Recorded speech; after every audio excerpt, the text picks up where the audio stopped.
नमस्कार बंधुगण। आज भिडियो मु आपन किसी एपरी विषय कहना चाहूँगी जो आपन को प्रेम रे मोटिवेशन मिल जहाँ आपन को प्रेम को अधिक गभीर कर सहायक किसी एपरी कथा जहाँ आपन को निश्चय हृदय स्पर्शी अनुभव कराइब। तत्सहित आपन यह जापर कि कौन करने द्वारा आपण प्रेम दीर्घ दिन पर्यंत तिष्टिकी रही पार। तेज डेरी न करू चलतु आरंभ करवा।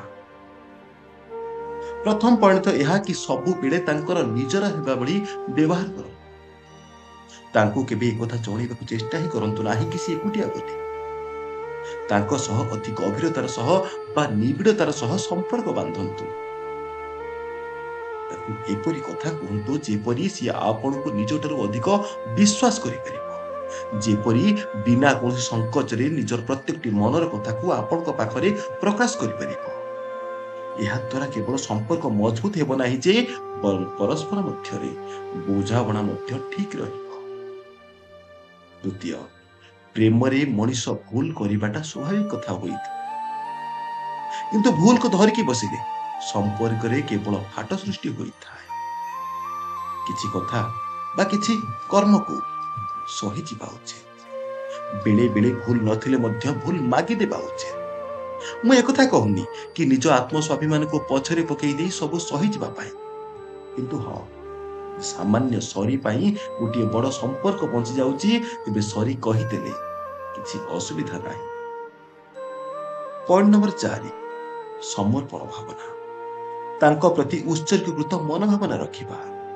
देइथिबा कथा को सुचारू रूपे पालन करबा पड़िबो। मन रखंतु कथा भांगिले विश्वास दुर्बल हुए आउ विश्वास दुर्बल होई गले संपर्क मध्य दुर्बल हो जाए। संपर्क रे सम्मान एवं समय यही दुईटी जिनिस निश्चय देवा दरकार। यह संपर्क को अधिक रु अधिक मजबूत करिथाए एवं तांको दृष्टि रे प्रेम पाई अधिक रु अधिक सम्मान मध्य बनाए। 5 नंबर पॉइंट, थट्टा मजा टिके मजालिया ढंगरे कथा हेबा मध्य उचित। प्रेम रे खुशी मुहूर्त सबुदिन मन रुहे। जदि टिके दुष्टामी टिके नखरामी ये सब प्रेम को अधिक सुंदर करिथाए एवं सबुदिन मन रहिबा भली स्मृति मध्य तैयारी करिथाए।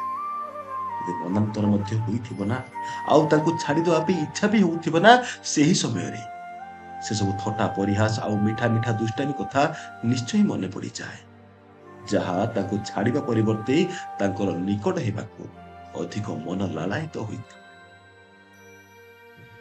6 नंबर पॉइंट, तांको सह भल से कथा हुंतु। स्नेहपूर्ण कथा हुंतु, तांको सम्मान दियंतु। तांको दुख एवं सुख उभय रे भागीदार हुंतु। तांकर प्रत्येकटी इच्छा को सम्मान दियंतु। तांको भावना को सम्मान दियंतु। जानी जानी तांको किछि कष्ट दियंतु नाही।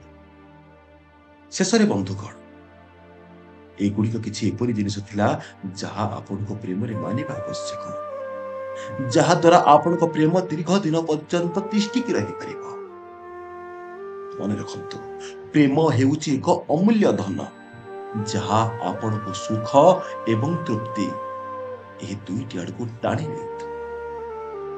यदि ए सब को आमे ठीक से बुझिबा, समर्थन करिबा एवं सम्मान करिबा, वे आमर प्रेम को आहुरी शक्तिशाली एवं गभीर करि परिबा।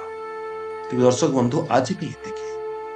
जय जगन्नाथ, जय श्री कृष्ण। धन्यवाद।